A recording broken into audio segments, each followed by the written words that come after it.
Our mind, one of the greatest mysteries. Sometimes it plays such strange games that the line between reality and imagination blurs. What if you felt dead? Or if you thought that imposters had replaced your loved ones? There are psychological syndromes in the world that prove how fragile and complex the human mind is. From Cotard Syndrome to Kapgras, from exploding head syndrome to vampirism, many strange and eerie conditions exist. Some are fatal, others are simply disorders that push the boundaries of the mind. In this video, we will dive into the darkest corners of the human mind. We will explore many interesting cases, from those who believe they are animals to those who hide from sunlight, and even those who laugh uncontrollably to the point of death. If you're ready, let's embark on a journey into the shadows of your subconscious. Before we start, just a quick reminder. If you enjoy the video, don't forget to hit the like button and subscribe for more. Now, let's get into it. Cotard Syndrome, or Walking Corpse Syndrome, the darkest trap of the mind. Sometimes reality gets lost in the games of the mind. The world turns into a mist that disappears when you try to touch it, and your body becomes something that once belonged to you, but now feels like an empty shell. This is exactly how Cotard Syndrome manifests: a psychological abyss where the boundaries of existence blur. Feeling dead while still alive. Cotard Syndrome, also known as Walking Corpse Syndrome, is a rare but severe psychiatric disorder in which individuals believe they are dead, decaying, missing organs, or have never existed at all. Some patients merely believe they are deceased, while others are convinced that their blood has been drained, their organs have rotted away, or their bodies have become an empty husk. In extreme cases, individuals completely deny their existence, believing that the world itself is an illusion, the mirror of nothingness and the vanishing self. One of the most unsettling experiences for Cotard patients is looking into a mirror. Often, they see themselves as hollow, decayed, or entirely erased. Their faces are unrecognizable, their skin appears lifeless, and their eyes seem devoid of any soul. Some even claim they have no reflection at all. This is where derealization, detachment from reality, and depersonalization, alienation from the self become prominent. The individual begins to believe that reality itself is false, that the people around them do not truly exist, and that they are simply drifting as a lifeless entity through an artificial world. The dead do not eat. One of the most dangerous aspects of Cotard Syndrome is that patients reject their physiological needs. After all, why would a dead person eat?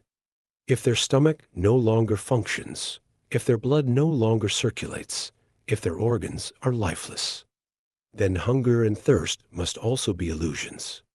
This belief can lead to fatal consequences.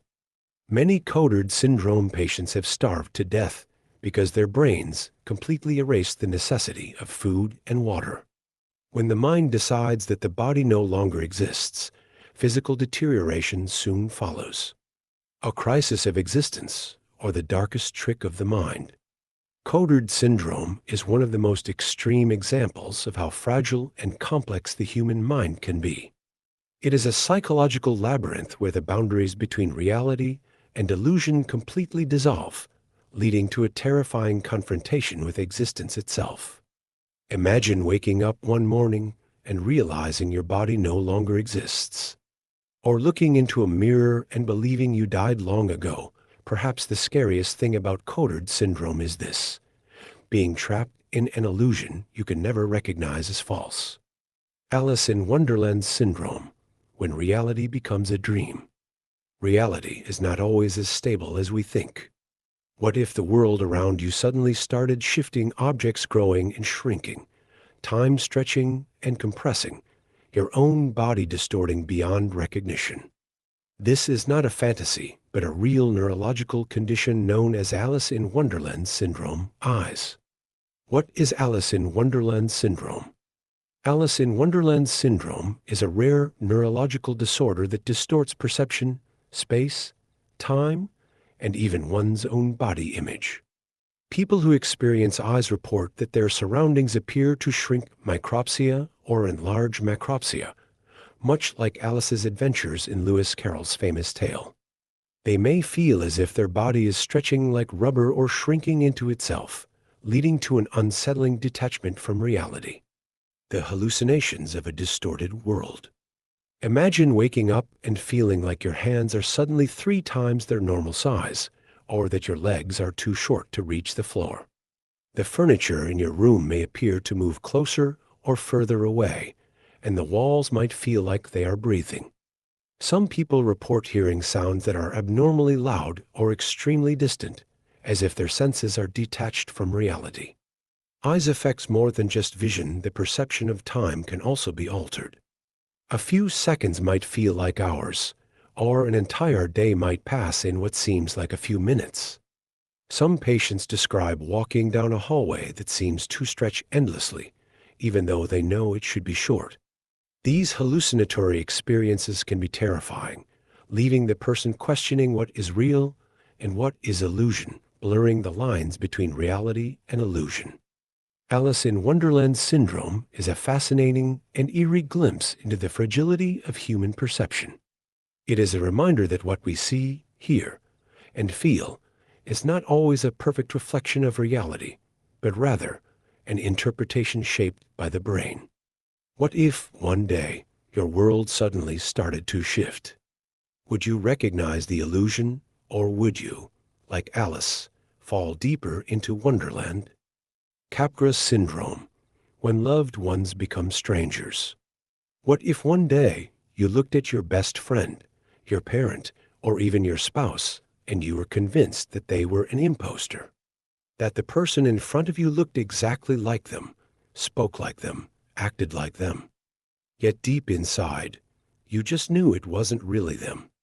This is the terrifying reality of Kapgras Syndrome, a rare delusional disorder that makes people believe that their loved ones have been replaced by identical imposters. What is Kapgras Syndrome?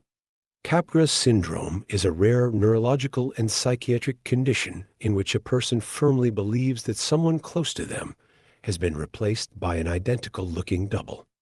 This imposter delusion is most commonly directed at spouses, parents, or siblings, but in some cases, people have believed that pets, familiar objects, or even their own reflection were fake copies. The mind's betrayal. Why does Kapgras Syndrome occur? Kapgras Syndrome is believed to be caused by a disconnect between the brain's facial recognition system and its emotional response system. Normally, when we see a familiar face, 2 things happen in the brain. The temporal lobe recognizes the face as familiar. The limbic system triggers an emotional connection, reinforcing the feeling of familiarity. In Kapgras Syndrome, this emotional connection is broken. The person can still recognize the face of their loved one, but they feel no emotional response to them. This creates a bizarre and unsettling sensation. They look like my wife, but it doesn't feel like my wife, leading the brain to invent an explanation. The real person must have been replaced by an imposter. The emotional toll of Kapgras Syndrome. Kapgras Syndrome can be deeply distressing, both for the affected person and their loved ones. Imagine being told by your own child that you are not their real parent, or by your spouse that you are a fraudulent copy of the person they married. Many sufferers experience fear, paranoia, and even aggression toward the imposters, believing them to be dangerous. Some patients go to extreme lengths to prove their delusion, refusing to live with their fake spouse, avoiding their family, or even calling the police. Since the delusion feels completely real to them, logical explanations rarely help. A fractured reality, when trust is broken. Kapgras Syndrome is one of the most chilling examples of how fragile our perception of reality can be. It raises unsettling questions about identity, recognition, and trust. If you woke up tomorrow and felt that the people you loved were strangers in disguise, how would you ever know it was real? Laughing Death Syndrome, Kuru disease, the fatal laughter of the brain. Laughter is often a sign of joy, But what if it became a symptom of your own slow and inevitable death? Imagine laughing uncontrollably, not because of happiness, but because your brain is being destroyed. This is the horrifying reality of Kuru disease, also known as laughing death syndrome, a rare and fatal neurological disorder that once devastated entire communities. What is Kuru disease? Kuru is a neurodegenerative prion disease that affects the brain, causing tremors, muscle weakness, and uncontrollable bursts of laughter, eventually leading to death. The name Kuru comes from the 4 people of Papua New Guinea, where the disease was first identified. In their language, Kuru means to shake, referring to the severe tremors that characterize the illness. Kuru is part of the transmissible spongiform encephalopathy TSE family, which includes Creutzfeldt-Jakob disease CGD and mad cow disease. These diseases are caused by prions, misfolded proteins that trigger a chain reaction in the brain, turning it into a sponge-like mass full of microscopic holes. Once symptoms appear, the disease is always fatal. The deadly link to cannibalism. Kuru was most commonly found among the 4 people of Papua New Guinea, particularly during the 20th century, when ritualistic cannibalism was practiced. After the death of a loved one, their body was consumed in funerary rites as an act of respect. However, unknowingly, they were also consuming infected brain tissue, spreading the deadly prions. Women and children were the most affected, as they were more likely to consume the brain, where the prions were most concentrated. This led to entire generations being wiped out by laughing death syndrome. The most chilling aspect of Kuru is the laughter. In the later stages, the patient may experience involuntary, eerie bursts of laughter as the disease damages the brain's control over emotions.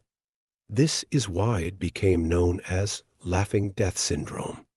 A terrifying legacy of laughter. Kuru is one of the most horrific diseases in human history, turning an act of respect and tradition into a death sentence. It is a chilling example of how a single misfolded protein can destroy the mind, leaving its victims trapped in uncontrollable fits of laughter until the laughter stops forever. Fregoli Syndrome, when everyone is the same person in disguise. Imagine walking through a crowded street, looking at strangers only to feel an overwhelming paranoia that they are not strangers at all. Instead, you believe that every single person around you is actually the same individual, just wearing different disguises and changing their appearance to deceive you. This is the terrifying world of Fregoli Syndrome, a rare psychiatric disorder that causes people to believe that multiple different individuals are, in fact, a single person constantly shifting forms. What is Fregoli Syndrome? Fregoli Syndrome is a delusional misidentification disorder in which a person is convinced that someone, often a stalker, enemy, or someone from their past, is following them and taking on different appearances.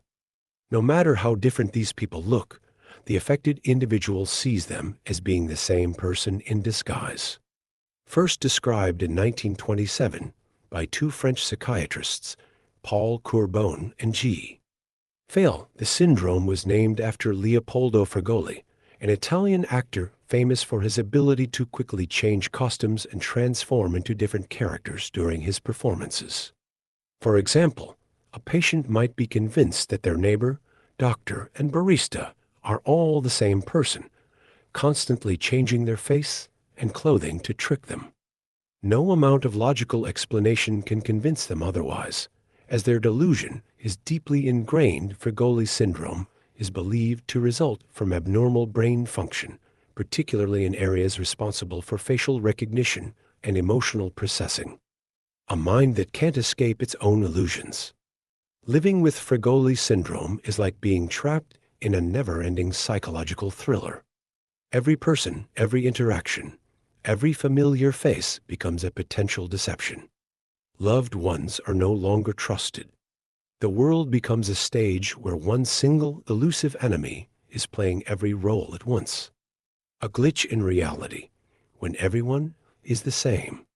Fregoli Syndrome is one of the most unsettling reminders of how fragile our perception of reality is.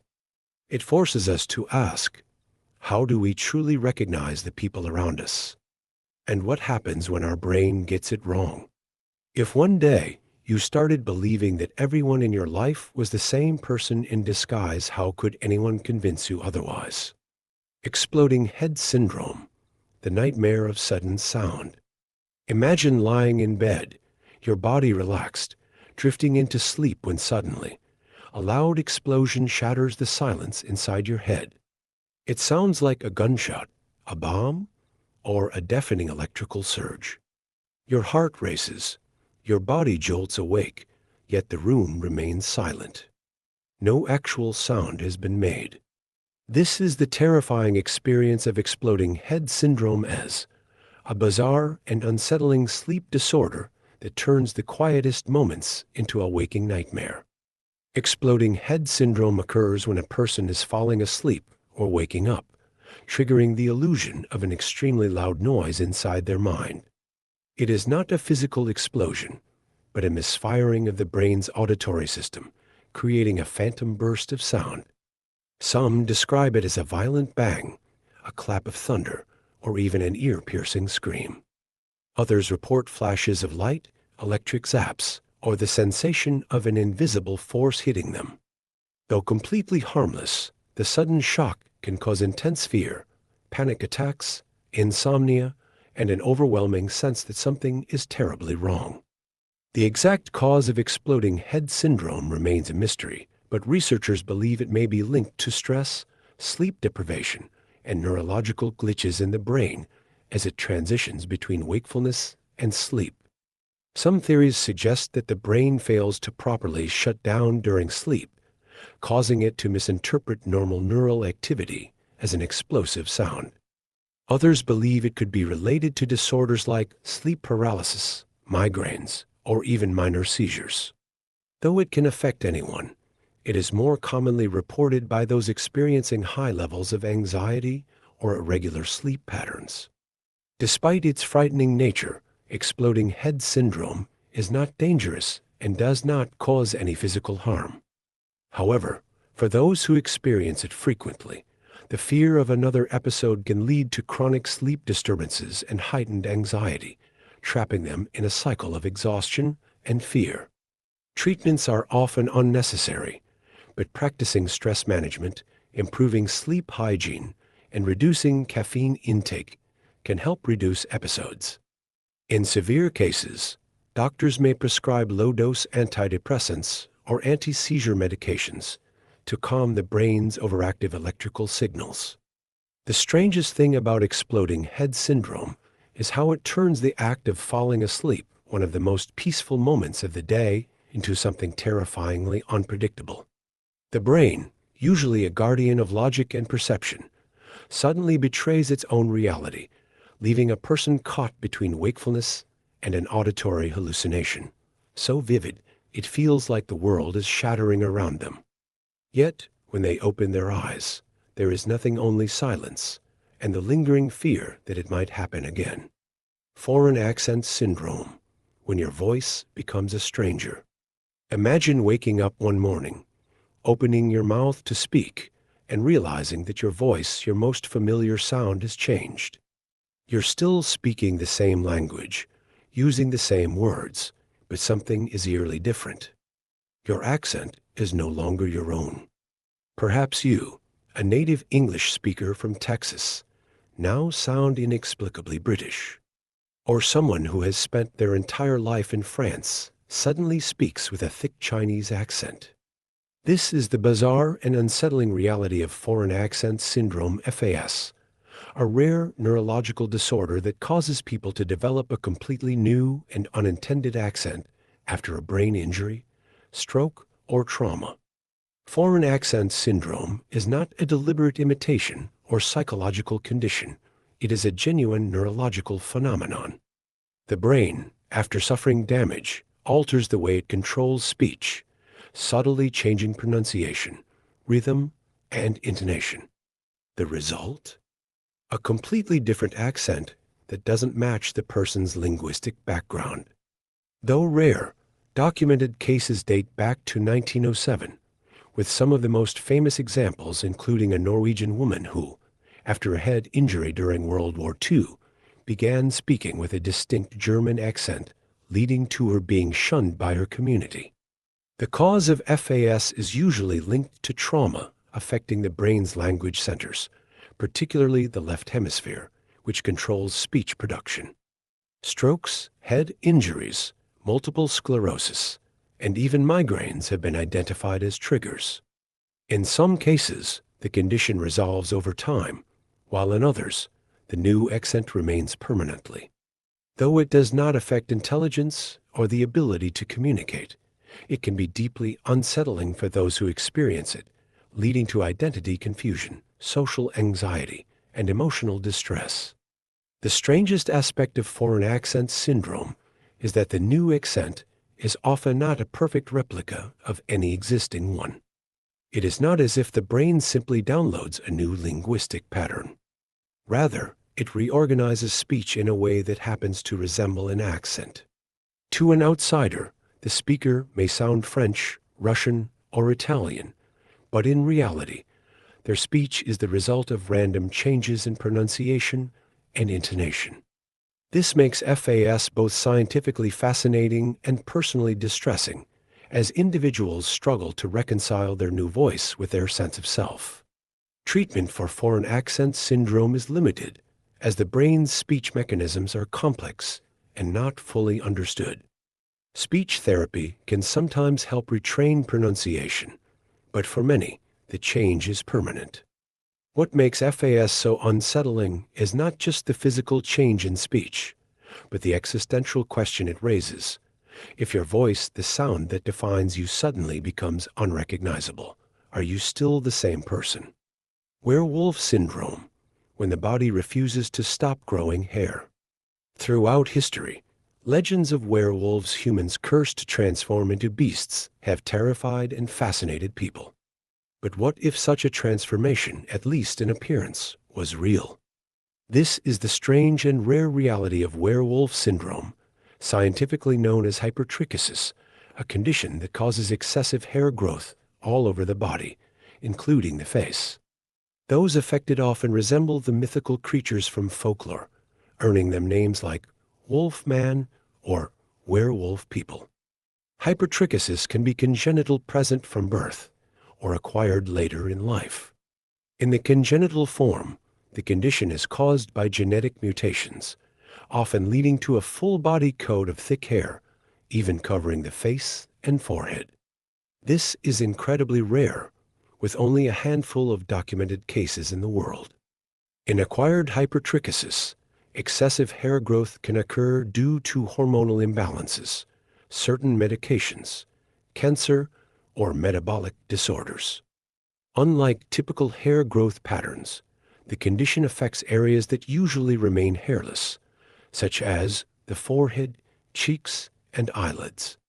One of the most famous cases of hypertrichosis dates back to the 16th century. Petrus Gonsalves, a man from the Canary Islands, was brought to the court of King Henry II of France as a curiosity. His entire body, including his face, was covered in thick hair, yet he was highly educated and even married, with his children inheriting the same condition. Stories like his may have contributed to the creation of werewolf myths, as people in the past sought supernatural explanations for rare medical conditions. Living with hypertrichosis can be extremely challenging, both physically and socially. Throughout history, individuals with this condition were often put on display in circuses and sideshows, labeled as wolf men or bearded ladies. Even today, those with the syndrome may face bullying, discrimination, and social isolation due to their unusual appearance. Despite this, many embrace their condition, challenging beauty standards and proving that uniqueness is something to be celebrated. There is no cure for hypertrichosis, but hair can be managed through laser treatments, shaving, and hair removal procedures. However, since the condition is deeply rooted in genetics or underlying medical issues, hair often grows back. Scientists continue to study the genetic causes of hypertrichosis, hoping to better understand the mechanisms behind hair growth and possibly develop treatments. Werewolf Syndrome is a living reminder of how thin the line between myth and reality can be.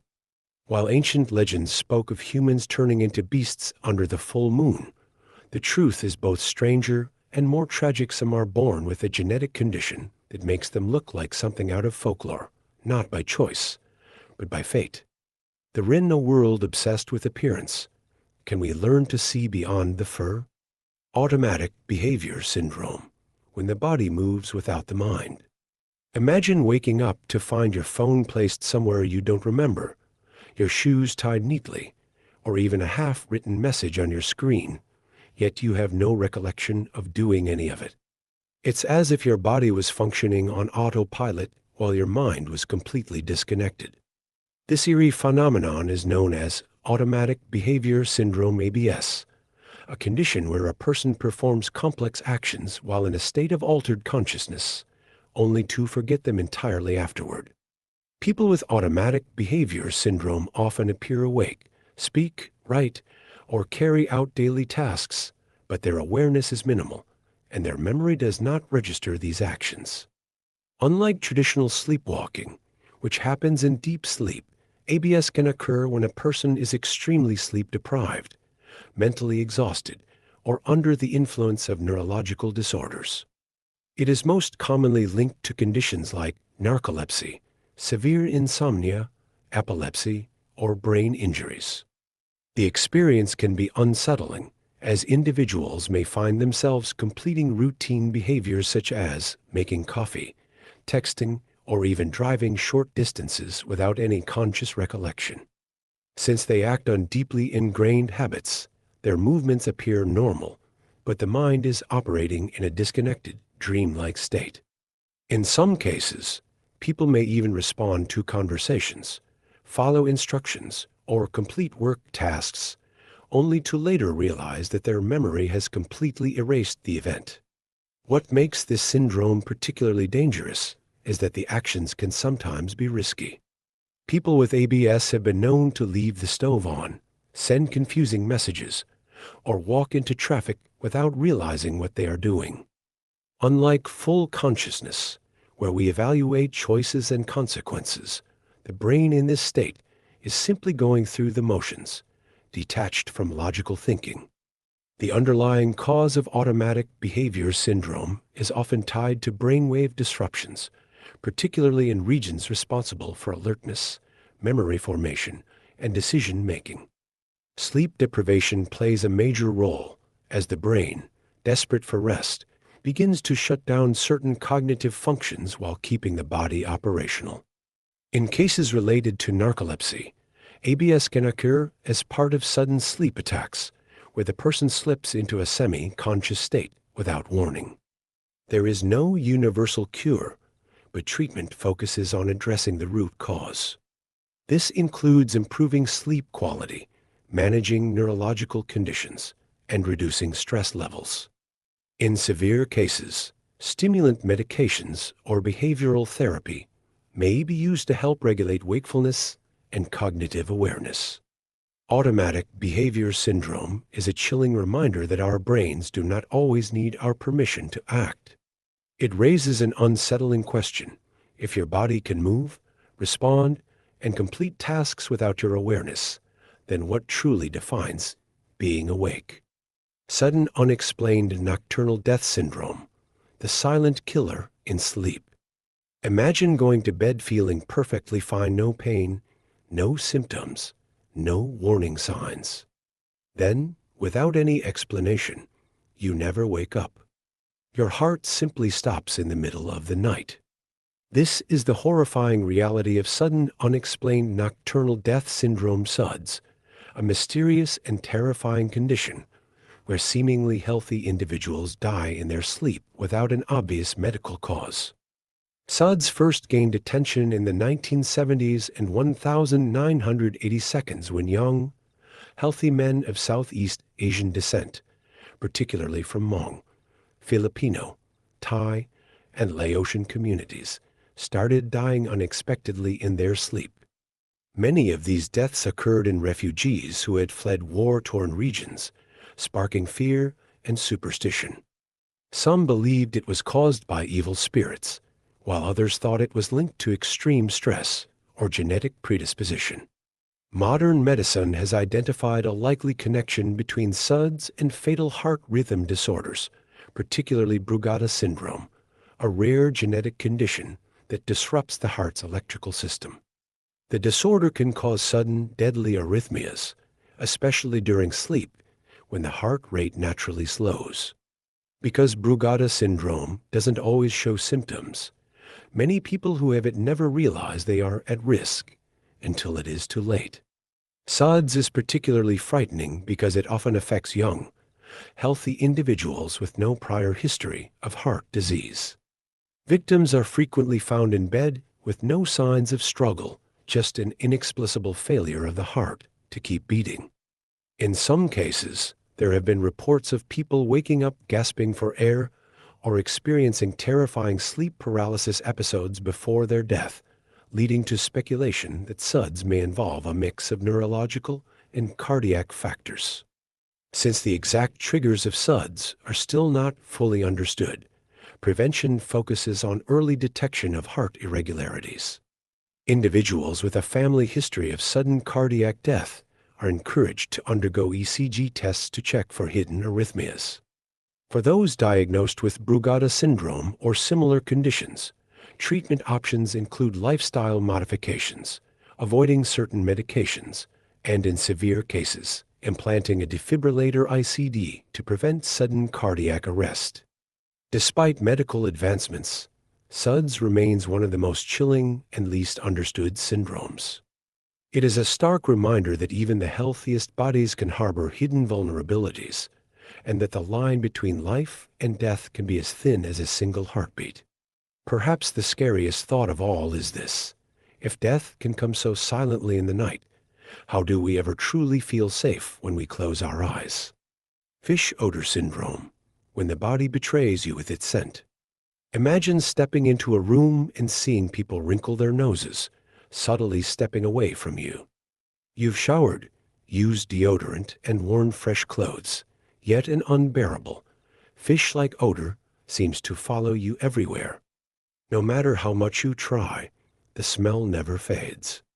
This is the harsh reality of trimethylaminuria tamao, commonly known as fish odor syndrome, a rare metabolic disorder that causes the body to emit a strong, rotting fish-like smell one that the affected person often cannot detect themselves. This condition occurs when the body fails to properly break down trimethylamine TMA, a chemical produced during the digestion of certain foods like eggs, fish, liver, and legumes.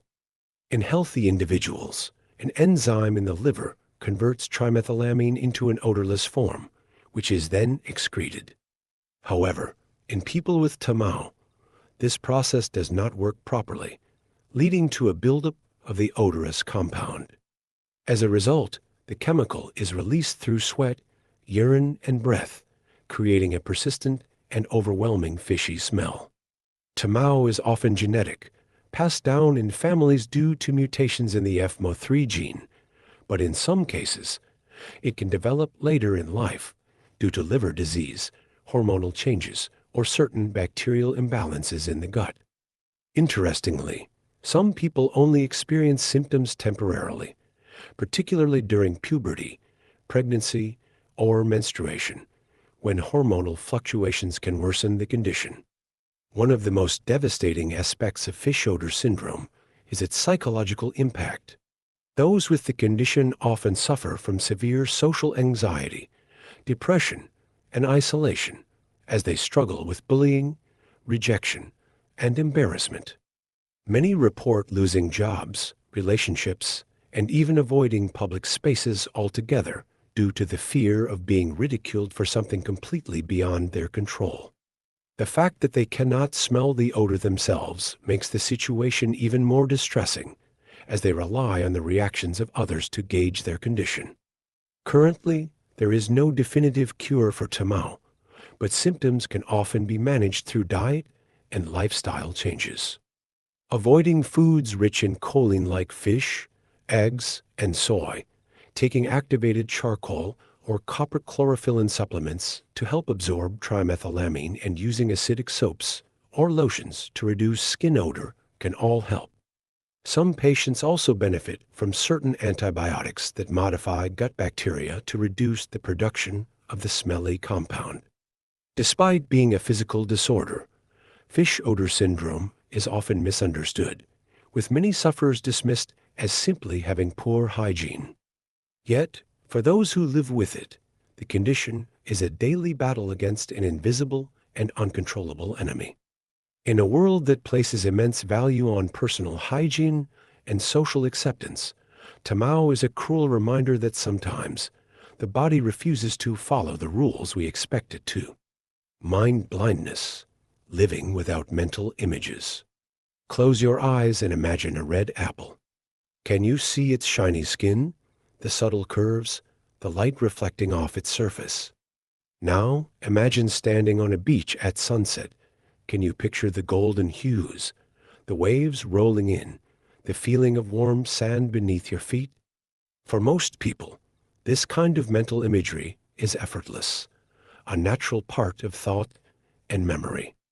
But for those with aphantasia, also known as mind blindness, this is impossible. Their minds remain completely blank, no images, no colors, no mental movie reel. They know what an apple looks like, they understand what a beach is, but they cannot see it in their mind's eye. Aphantasia is a rare neurological condition where a person lacks the ability to visualize mental images. It was first identified in the 19th century, but the term was officially coined in 2015 by neurologist Adam Zeman. While many people assume that everyone experiences vivid mental pictures, studies have shown that the ability to see in the mind varies greatly among individuals, and for some, it is completely absent. Surprisingly, many people with aphantasia don't even realize they experience the world differently until later in life, often after a casual conversation where someone describes picturing something in their mind. The realization that others actually see mental images comes as a shock.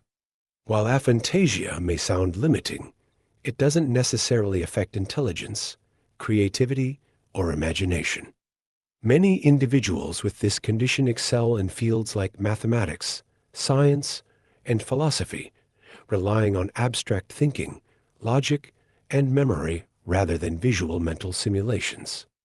Some of history's greatest minds, such as Ed Catmull, co-founder of Pixar, and possibly even Nikola Tesla, are believed to have had aphantasia. However, the condition can have an emotional impact. People with aphantasia often report difficulties recalling faces of loved ones, reliving past experiences vividly, or even engaging in guided meditation. Since memories are not visually replayed, they tend to rely on facts, words, and emotions rather than images. Some also struggle with dreaming visually, experiencing more conceptual or non-visual dreams instead of cinematic ones. There is no known cure or treatment for aphantasia, but rather than being a disorder, it is increasingly seen as a unique way of thinking. Some with aphantasia develop strong problem-solving skills, become highly analytical, or express their creativity in non-visual ways, such as through music or writing. In a world dominated by imagery, they remind us that imagination is not limited to what we can see, it's also about what we can understand, create, and feel. Sleep paralysis, trapped between dreams and reality. Imagine waking up in the middle of the night, fully aware of your surroundings, your bed, the dim glow of the streetlight filtering through your curtains, the faint hum of the night. But something is wrong. You can't move. Your body feels frozen, as if an unseen force is pressing down on your chest. You try to scream, but no sound comes out. Then, out of the corner of your eye, you see a shadowy figure lurking in the darkness, watching you. It moves closer. This terrifying experience is known as sleep paralysis, or Karabasa nightmare demon syndrome, a phenomenon where a person wakes up but cannot move or speak, often accompanied by vivid hallucinations, a crushing sensation on the chest, and an overwhelming sense of fear. Sleep paralysis occurs when the brain and body fall out of sync during sleep cycles. Normally, when we enter REM rapid eye movement sleep, our body becomes temporarily paralyzed to prevent us from physically acting out our dreams. However, in sleep paralysis, a person wakes up mentally before their body fully regains control, leaving them in a terrifying state of conscious paralysis. Many who experience sleep paralysis report seeing shadow figures, demonic presences, or ghostly apparitions, a phenomenon thought to be caused by the brain being half awake, still partially dreaming while perceiving reality. In some cultures, these figures are interpreted as evil spirits, Jeanne, or the infamous old hag sitting on the chest, while in modern times, some even believe they are alien encounters. Despite its terrifying nature, sleep paralysis is not considered dangerous, though it can be deeply unsettling. It is commonly linked to sleep deprivation, stress, irregular sleep schedules, and certain sleep disorders like narcolepsy. Episodes usually last a few seconds to a couple of minutes, but for the person experiencing it, time can feel endless. For those who experience recurring episodes, knowing that sleep paralysis is a temporary and natural phenomenon can help ease the fear. The next time it happens, instead of panicking, try focusing on slow breathing and reminding yourself, "This will pass." Double quotes. In the end, sleep paralysis is a chilling reminder of the fragile boundary between wakefulness and dreams, reality and nightmare, a place where the mind, for a brief moment, becomes trapped between two worlds. Morgellons Syndrome, the unseen crawlers beneath the skin. Imagine waking up one morning, feeling the familiar warmth of your blanket around you. But as you shift, something feels off. An unsettling sensation moves beneath your skin, like tiny insects crawling or threads weaving through your body. This is the cruel reality for those suffering from Morgellons Syndrome, a mysterious and debated condition where individuals experience a sensation of bugs, fibers, or threads moving or crawling beneath their skin. Some describe it as feeling like bugs under the skin or an ever-present itching from invisible creatures. Others insist they can actually see tiny fibers emerging from their skin, ranging in colors from red to blue, white, or black. But the more they search for proof, the more elusive these fibers become. What makes Morgellons so perplexing and disturbing is that, despite the overwhelming sensations, medical tests usually fail to find any biological explanation for the fibers or bugs that patients report. In fact, many doctors classify it as a form of delusional parasitosis, where individuals mistakenly believe they're infested by parasites, though no actual infestation exists. Is it real, or is it all in their minds? This question remains one of the most chilling parts of the syndrome.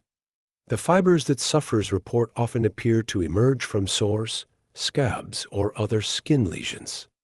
In some cases, the fibers seem almost unnaturally bright, like tiny threads of silk or synthetic material that don't match anything naturally found on the body. Some patients even claim that the fibers can move, as though they are alive, shifting beneath the skin's surface. But the horror doesn't end there. Along with these disturbing sensations and bizarre skin markings, many individuals with Morgellons also experience psychological symptoms such as anxiety, depression, and a heightened sense of paranoia. The feeling of being invaded by something beyond your control can be terrifying enough on its own, but the uncertainty of whether it's real or imagined only amplifies the distress. Scientists are still grappling with the cause of Morgellons.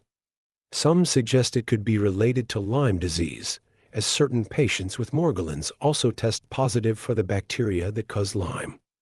Others believe it may be tied to environmental factors, autoimmune disorders, or even a reaction to chemicals or pollutants.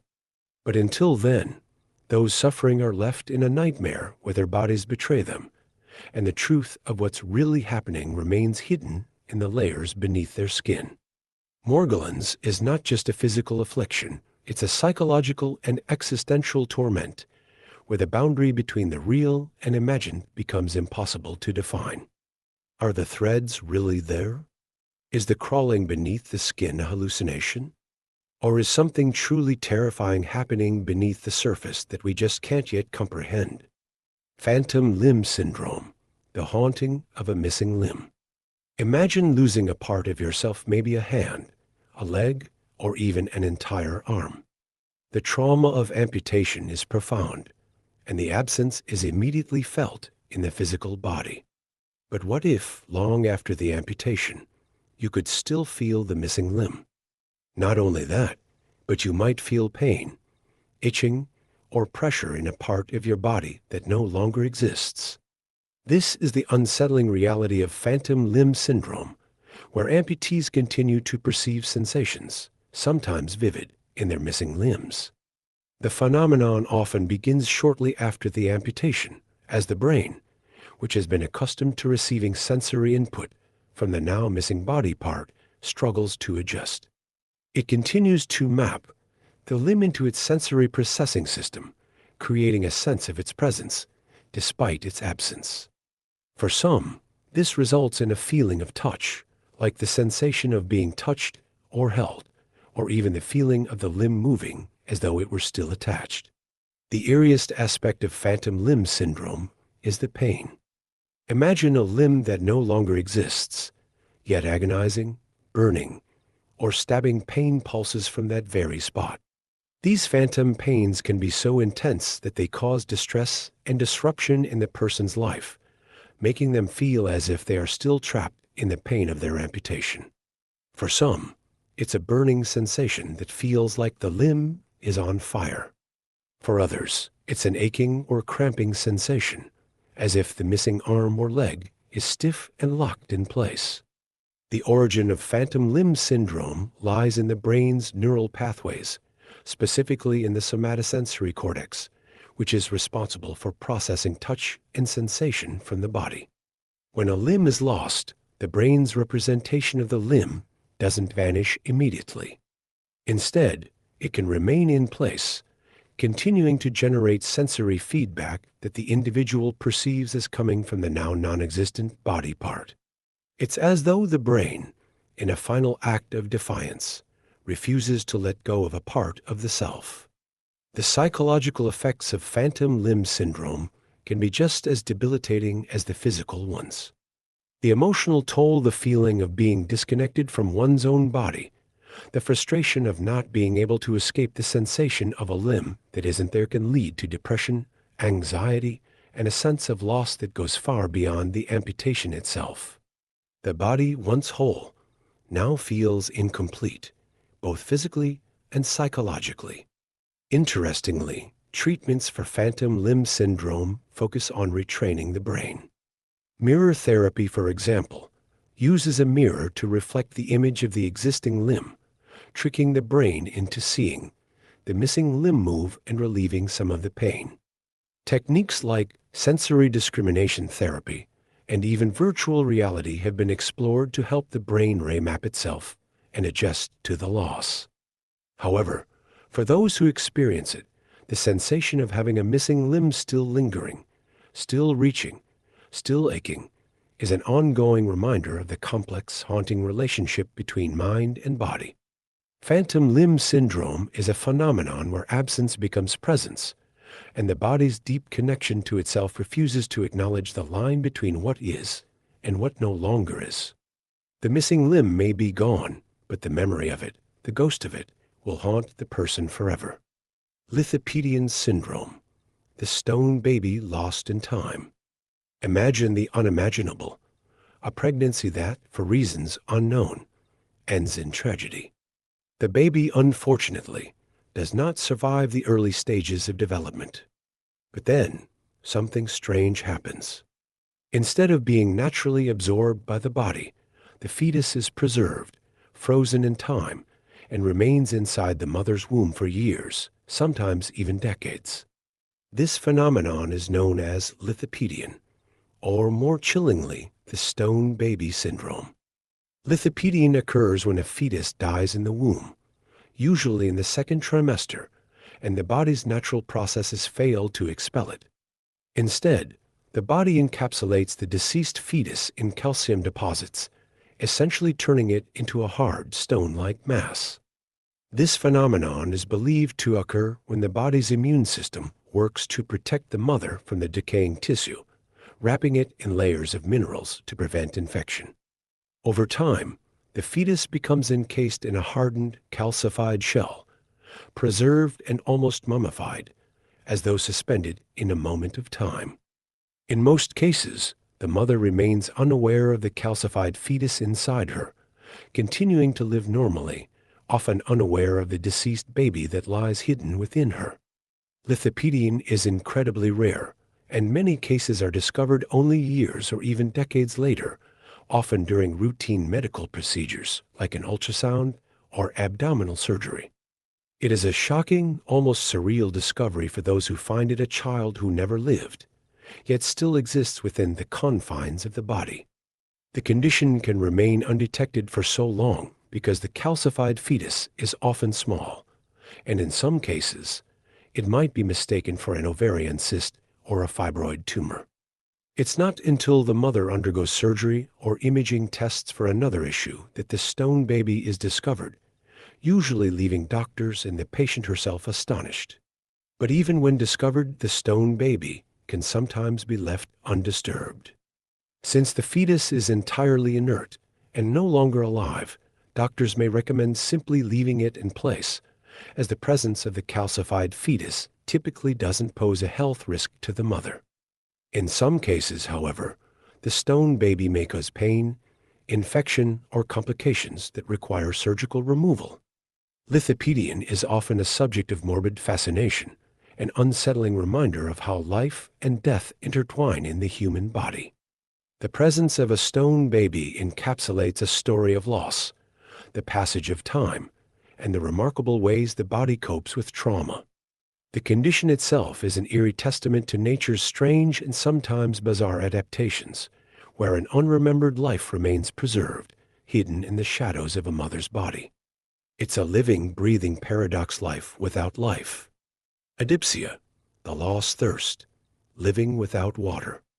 Imagine waking up one day and realizing you've forgotten how to feel thirsty. The urge to drink, the deep need for water, is completely absent. Your body continues its daily functions, breathing, moving, thinking, but without the craving for hydration that most of us experience regularly. You could go hours, days, or even longer without drinking a drop, and you wouldn't feel any discomfort. This strange and unnerving phenomenon is called adipsia, or the loss of thirst. Adipsia occurs when the brain's thirst mechanism, located in a region called the hypothalamus, is disrupted or damaged. This part of the brain is responsible for regulating water balance, signaling when the body is dehydrated and in need of fluid. In those with adipsia, the brain fails to send out the usual signals of thirst, leaving the person unaware of their need for hydration. As a result, they may go without drinking water for extended periods, unaware of the potentially dangerous consequences of severe dehydration. The condition is rare, but when it occurs, it can have serious health implications. Since thirst is the body's natural warning system, those affected by adipsia may not recognize the symptoms of dehydration until it's too late. Dry mouth, fatigue, dizziness, or even more severe signs like low blood pressure or kidney failure can sneak up on someone who doesn't feel thirsty, leading to complications that can be life-threatening. Interestingly, adipsia is often associated with damage to the hypothalamus, which can happen due to various causes: brain injury, tumors, infections, or certain neurological conditions. The loss of thirst can also occur alongside other disorders like diabetes insipidus, which affects the body's ability to regulate water levels. In some cases, the condition may arise from psychological factors: trauma, stress, or even extreme depression that alters the way the brain processes bodily sensations. One of the most disturbing aspects of adipsia is that it can easily be misdiagnosed or overlooked. A person might live their life without understanding the need to drink water regularly, unaware of the silent danger of dehydration lurking in the background. This is especially true in older adults, who may also have other health problems that mask the signs of dehydration, or in those with cognitive impairments. While the treatment for adipsia focuses on restoring the body's natural hydration cues, it can be challenging. For those with brain damage, rehabilitation techniques may help to retrain the brain, but in many cases, medical management, such as fluid replacement therapy and careful monitoring of hydration levels, becomes a lifelong necessity. Living without the sensation of thirst is a surreal and unsettling experience. It's as though the body forgets one of its most basic needs, the primal desire for water, a liquid that is so essential to life that we instinctively crave it. Adipsia takes this essential function and erases it, leaving the body in a fragile state, unaware of its own survival needs. It's a quiet reminder of how vital and fragile our internal systems are, and how easily something as fundamental as thirst can slip away, leaving us adrift in a sea of forgotten needs. Alien Hand Syndrome, the terrifying loss of control over your own hand.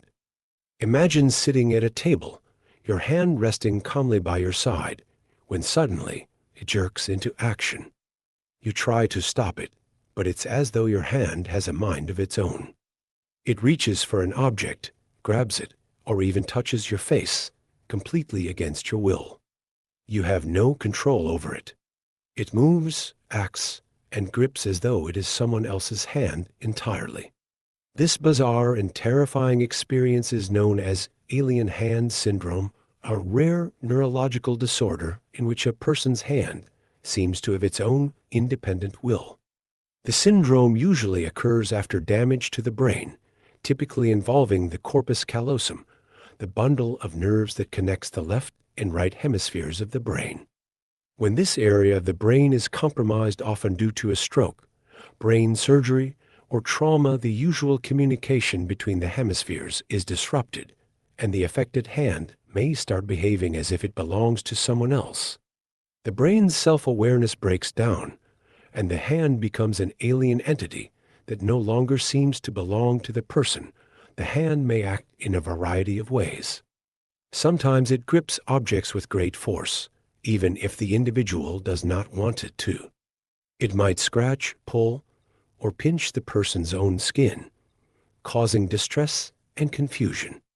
In extreme cases, the hand can even try to undo the person's actions, like unbuttoning clothes, wiping away food they've just eaten, or interfering with tasks they're trying to complete. The individual is fully aware of their hand's actions, but they are powerless to stop them, leading to a sense of disconnection and terror. One of the most unsettling features of Alien Hand Syndrome is the phenomenon of oppositional behavior, where the affected hand seems to act against the will of the person. It may even appear to try to undo the work that the individual is doing, as if it is fighting against the other hand or the person's intentions. In some cases, the hand may seem to take on a distinct personality, with movements and gestures that feel deliberate and purposeful, as though it's a separate entity entirely. Though the condition is frightening, treatment options do exist, though they are often focused on managing symptoms rather than curing the syndrome. Some people with Alien Hand Syndrome may be able to retrain their brain to regain some level of control over their hand with physical therapy, behavioral strategies, or even techniques like mirror therapy, where the reflection of the good hand can help reinforce coordination and control. Medication, including anti-epileptic drugs or dopamine antagonists, may also help reduce involuntary hand movements. Alien Hand Syndrome remains one of the most eerie and bizarre neurological conditions, where a person's body, specifically their own hand, becomes a foreign entity. The loss of control over one's own body is unsettling enough, But when that body appears to have a mind of its own, it can be utterly terrifying. The person becomes trapped in a nightmare where their hand is an alien force, a haunting presence that no longer listens to them, pulling them into a terrifying battle for their own autonomy. The line between self and other, between what is you and what is not, becomes uncomfortably blurry. Stendhal Syndrome, the overwhelming power of beauty and art. Imagine standing in front of a magnificent piece of art, the kind of painting that seems to breathe life, or a sculpture that captivates every fiber of your being. The emotions flood in awe, reverence, and wonder. But suddenly, the beauty becomes overwhelming, and you feel your body start to shudder. A wave of dizziness hits, your heart races, and before you know it, you're fainting, disoriented, or seeing strange hallucinations. This is the eerie phenomenon known as Stendhal Syndrome, a rare condition where the overwhelming beauty of art or a stunning environment causes intense physical and psychological reactions. Named after the French writer Stendhal, who famously described his own experience of being overwhelmed by the beauty of Florence's art and architecture, this syndrome is often triggered by exposure to exceptional works of art or beautiful surroundings. Those who experience Stendhal syndrome are not just admiring the art, they are overcome by it. The sensory overload can lead to fainting, dizziness, a rapid heart rate, or even hallucinations. Some people describe feeling as though they are losing control, as if the beauty they are witnessing is too much for their mind and body to process. The physical symptoms may appear suddenly, sometimes while standing in front of a famous painting in a museum or gazing at a historic cathedral. The person might feel their heartbeat quicken, their vision blur, and the room might seem to spin or stretch before their eyes. In extreme cases, people have even fainted in art galleries or been taken to the hospital, thinking something is terribly wrong with their body. The experience is often frightening and overpowering sensation that reality itself is being distorted by the immensity of beauty. Psychologically, Stendhal syndrome can cause profound emotional effects. People who experience it often report feeling a sense of transcendence, a powerful spiritual or emotional reaction to the artwork. But the beauty becomes so intense that it pushes the boundaries of their perception. Hallucinations may include vivid visual distortions, a sense of time distortion, or even an overwhelming feeling of connection to the artwork, as though the viewer has become one with it. The experience of beauty, meant to be enriching, becomes a disorienting and intoxicating force. Although Stendhal syndrome is most often associated with art, it can also occur in response to awe-inspiring architecture, natural landscapes, or other forms of beauty. The psychological trigger is usually the beauty itself, something so emotionally and intellectually stimulating that the brain struggles to keep up with the flood of sensations. It is believed that the syndrome may affect people who are already prone to intense emotional reactions, or those who are particularly sensitive to beauty in the first place. Treatment for Stendhal syndrome usually focuses on rest and calm. Those experiencing its symptoms are advised to step away from the source of beauty and take deep breaths to reorient themselves. However, there is no specific medical treatment for the condition, as it is considered to be a temporary reaction. Some experts believe that people with the syndrome may be particularly vulnerable to psychological and emotional stimuli, and their brains may respond to beauty with a heightened sense of emotional intensity. Stendhal syndrome serves as a reminder of the power of art and beauty, how deeply it can affect the human mind, creating feelings of awe, reverence, and, in rare cases, an emotional overload so intense that it leads to physical collapse. It's as if the beauty before you becomes too much to bear, shattering the boundaries of normal perception and leaving you in awe of the delicate and complex relationship between the mind, the body, and the world of art. Boanthropy, the mind transformed into a cow. Imagine looking at your reflection in the mirror, and instead of seeing a human, You see the face of a cow staring back at you.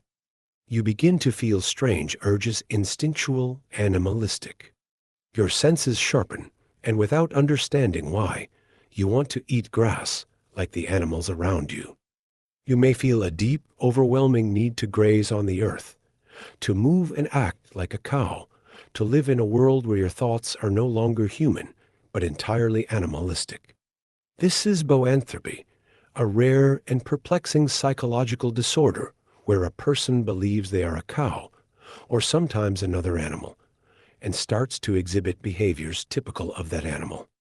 The condition, which is a form of psychosis, causes the individual to lose their sense of human identity and adopt that of an animal, typically a cow, though it can involve other animals, like horses or goats.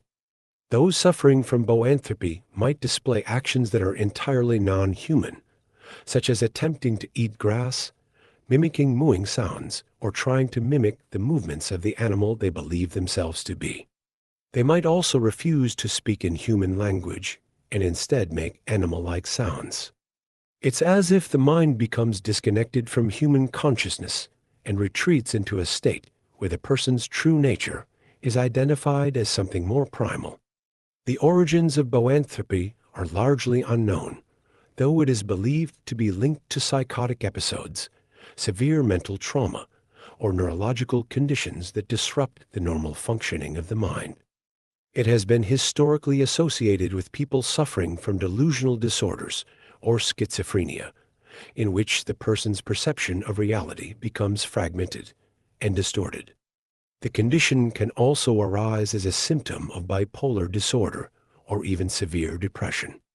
While the root cause may be different for each case, the result is often a profound dissociation from one's humanity and an immersion into an animal's world. One of the most striking features of boanthropy is the complete and utter conviction the person has in their delusion. They may refuse to acknowledge their true identity as a human, instead insisting they are an animal. They might refuse to speak with humans, preferring to act like the animal they believe themselves to be, grazing on grass or trying to mimic the cow's behaviors. In some cases, they even refuse to eat human food, believing it to be inappropriate for an animal, and will only consume vegetation or plants as if they were grazing in a pasture. Historically, there have been a few documented cases of boanthropy, though they are exceedingly rare. The condition seems to be more common in certain mental health crises, and sometimes it's linked with cultural or religious beliefs. In ancient times, people suffering from this condition were sometimes viewed as being possessed or under the influence of supernatural forces, as their behaviors were so far removed from the human norm. Treatment for boanthropy is focused on addressing the underlying psychological condition that triggers the delusion. Antipsychotic medications, therapy, and sometimes hospitalization are necessary to help the person regain their sense of reality. Over time, with the appropriate care, many individuals can be brought back to a human sense of self, though the condition can be difficult to treat without ongoing psychological support. Boanthropy serves as a chilling reminder of how fragile the human mind can be. The belief that one is an animal, so far removed from humanity, is a poignant example of how the psyche can warp and twist, creating an alternate reality that feels as real as the world around us. When someone's mind decides to become the cow to graze, to moo, to give up all human qualities, it's not just a mental disorder. It's a loss of self, a journey into the primal, into the world of creatures far from human comprehension. Ekbom Syndrome, the nightmare of creeping parasites. Imagine the sensation of tiny creatures crawling across your skin, underneath, burrowing into every pore. It's an itching, tingling feeling that grows stronger with every passing second, as though your very body is swarming with invisible parasites. You look down, but there's nothing there, no bugs, no pests. Yet, you can feel them, their tiny legs scrabbling against your skin, making you feel like you're being consumed from the inside out. This is Ekbom Syndrome, also known as delusional parasitosis, a terrifying condition in which a person becomes convinced that their body is infested with parasites or bugs that aren't actually there. At the heart of Ekbom Syndrome is a delusion. The individual believes that their skin or internal organs are being attacked by parasites, bugs, or other foreign organisms. The sensation of crawling, biting, or stinging insects is so real and vivid to them that they may feel the need to scrape, scratch, or pick at their skin constantly, searching for the non-existent creatures. Some may even go as far as to wash their skin repeatedly or apply chemicals in an attempt to rid themselves of the imagined pests. Despite the lack of physical evidence, there are no visible bugs, no signs of bites. The belief in infestation is unwavering and consumes the person's thoughts. The cause of Ekbom syndrome is not always clear, but it is thought to be linked to neurological or psychiatric conditions, including schizophrenia, bipolar disorder, or severe depression. Sometimes it arises after a traumatic experience or when the person is suffering from a long-term illness. It can also occur as a side effect of substance abuse or as a result of taking certain medications. There are even cases where Ekbom syndrome is associated with physical illnesses, such as Parkinson's disease, where neurological damage can lead to the development of delusions. The suffering caused by Ekbom syndrome goes beyond the mental delusion. It has a physical toll as well. The constant feeling of being attacked by invisible creatures can lead to severe anxiety, stress, and insomnia, as the person is unable to rest because they are convinced their body is crawling with pests. This can create a vicious cycle where the constant scratching and picking can lead to skin infections and wounds, further reinforcing the belief that something is wrong with the body. For the person suffering from Ekbom syndrome, the world around them seems filled with unseen dangers. Every piece of clothing, every surface, every part of their body becomes a potential breeding ground for parasites.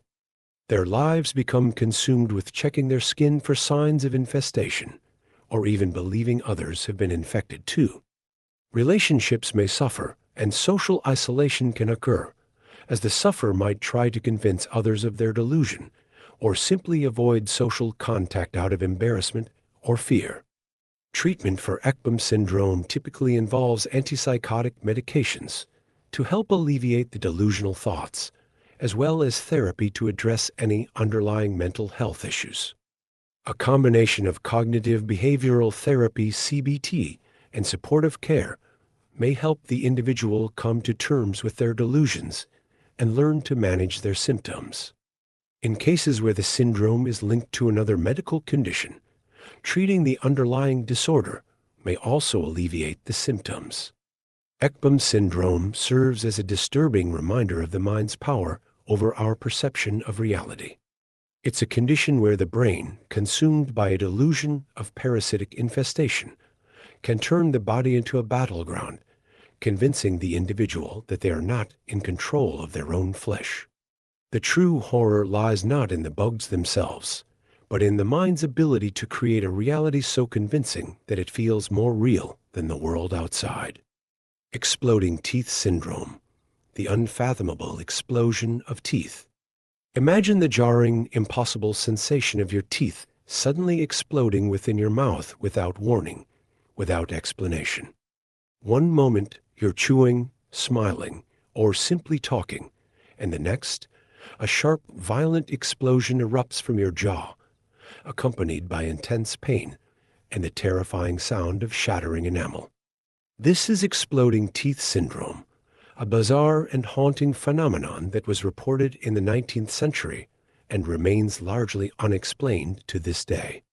This rare condition, though mysterious and unsettling, has been documented in several cases where individuals experienced an unexplained, sudden detonation of their teeth.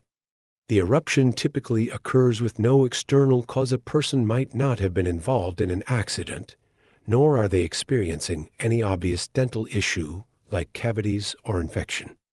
In some instances, the teeth actually break apart with such force that pieces of enamel are ejected from the mouth, leaving the person in a state of shock and excruciating pain. Some reports describe the sensation as if the tooth has exploded from within, sometimes leading to bleeding or severe swelling of the gums. Exploding teeth syndrome is so rare that it's been referred to as a medical anomaly, and the cause of such an extreme event remains largely unknown. While there have been some hypotheses, ranging from tooth decay to gum infections, many experts still struggle to pinpoint a definitive cause. One theory suggests that the pressure buildup from certain types of infection, such as abscesses, could result in the explosion of the tooth, but this remains speculative. Others point to potential neurovascular issues, where nerves or blood vessels inside the tooth become overly sensitive and cause spontaneous rupture.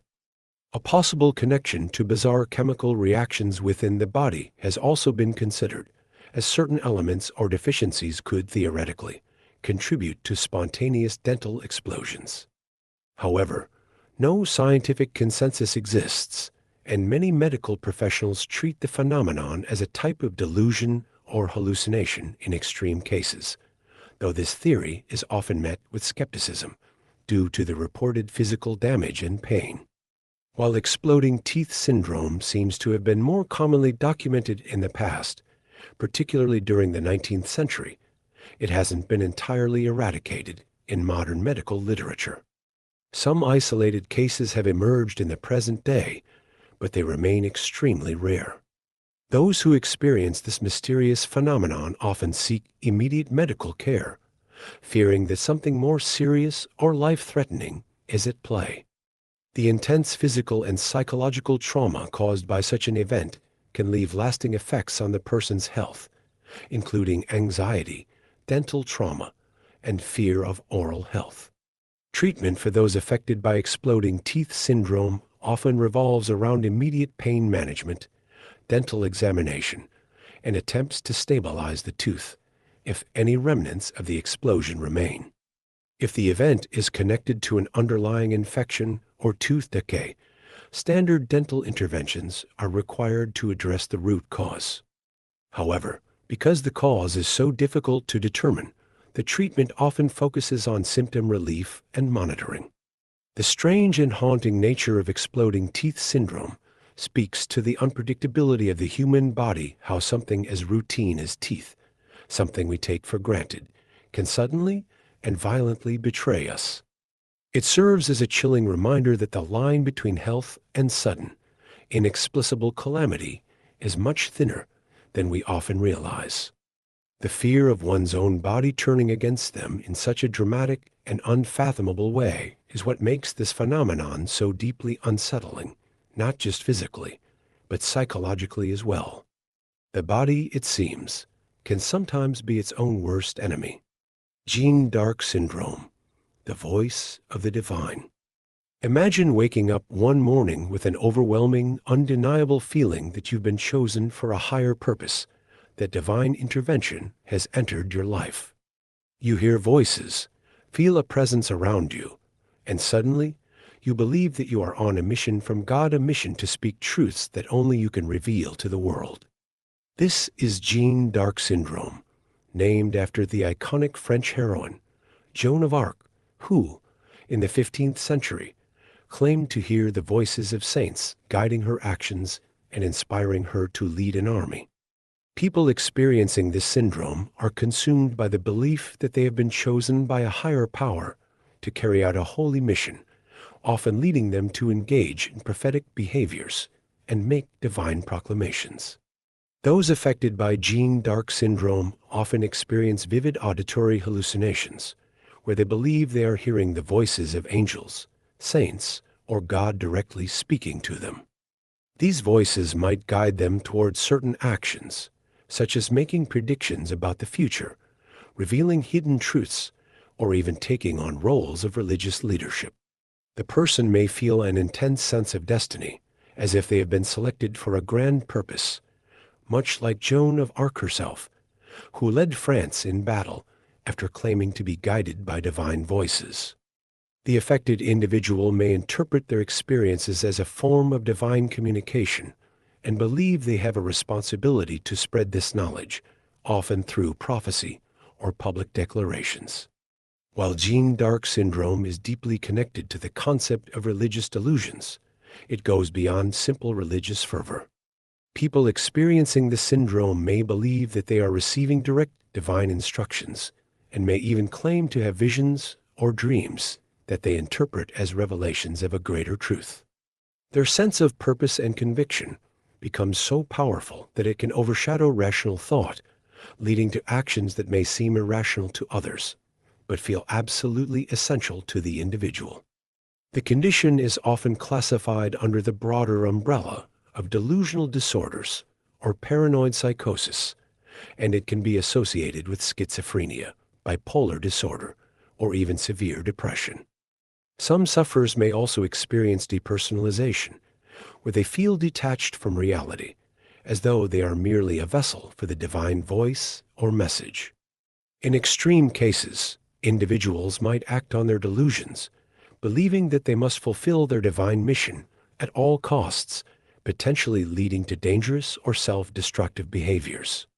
Treatment for Jeanne d'Arc syndrome typically focuses on addressing the underlying mental health condition causing the delusions.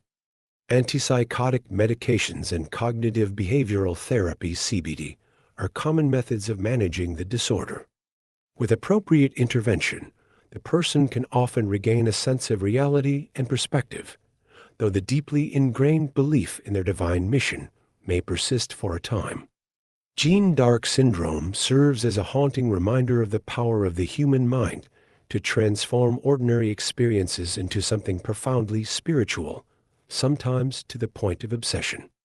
While Joan of Arc's story is one of courage, faith, and triumph, her historical example has also given rise to this syndrome, where individuals believe they too have been touched by the divine, though tragically, often in a way that leads them down a path of delusion.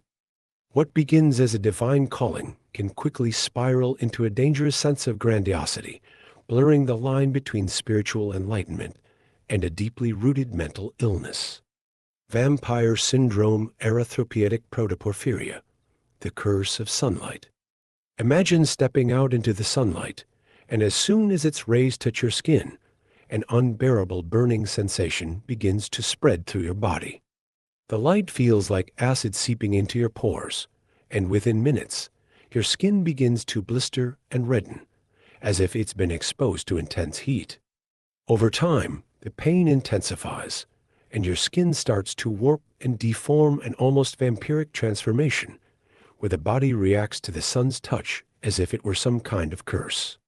This is vampire syndrome, or erythropoietic protoporphyria (EPP), a rare and incredibly painful genetic disorder that makes sunlight unbearable, causing extreme sensitivity to light and resulting in serious skin damage. People with this condition are essentially allergic to sunlight. Their bodies struggle to process heme, the iron-containing molecule in red blood cells, leading to a buildup of protoporphyrin, a substance that becomes activated by sunlight. When the skin is exposed to UV rays, these substances react, causing an intense burning sensation, blistering, and skin lesions that can become permanent deformities if not properly managed. The debilitating pain felt by those with vampire syndrome is similar to a severe sunburn, but it doesn't go away after a few hours. It lingers often for days and can cause irreversible damage to the skin. In addition to the skin symptoms, the condition can also affect the liver, as the buildup of protoporphyrins can lead to liver dysfunction in some cases. Those with EPP often have to avoid sunlight altogether, leading to significant lifestyle changes. They may cover up their skin with heavy clothing, wear special sunglasses, or seek out UV protective clothing to shield themselves from the sun's rays. In some extreme cases, individuals with vampire syndrome can only venture out at night or in completely shaded areas, leading to an existence where daylight is something to be feared rather than enjoyed. Erythropoietic protoporphyria is typically diagnosed through blood tests and skin biopsies that measure the level of protoporphyrins in the body. The treatment options for this syndrome are limited, as there is no cure for the condition. Patients are usually advised to avoid direct sunlight and may be given medications that help manage symptoms. Some people may benefit from beta-carotene supplements, which can help reduce the sensitivity to light, but they still must live with the constant vigilance to protect their skin from the sun. In severe cases, a liver transplant may be necessary if liver damage becomes life-threatening. Vampire syndrome, though rare, serves as a reminder of how the body can become at odds with the very elements of nature that are essential for life. The myth of the vampire creatures who shun the light and live only in the dark takes on a terrifyingly real form in those suffering from EPP, where the sun itself becomes the enemy. The metaphor of vampires, once relegated to stories, becomes a lived reality for those who must retreat from the daylight to avoid the crippling effects of this unusual and unforgiving condition. The fear of the sun, of becoming disfigured or incapacitated by the very force that gives life, is the daily burden of those living with vampire syndrome, a condition as rare and eerie as the legends it echoes.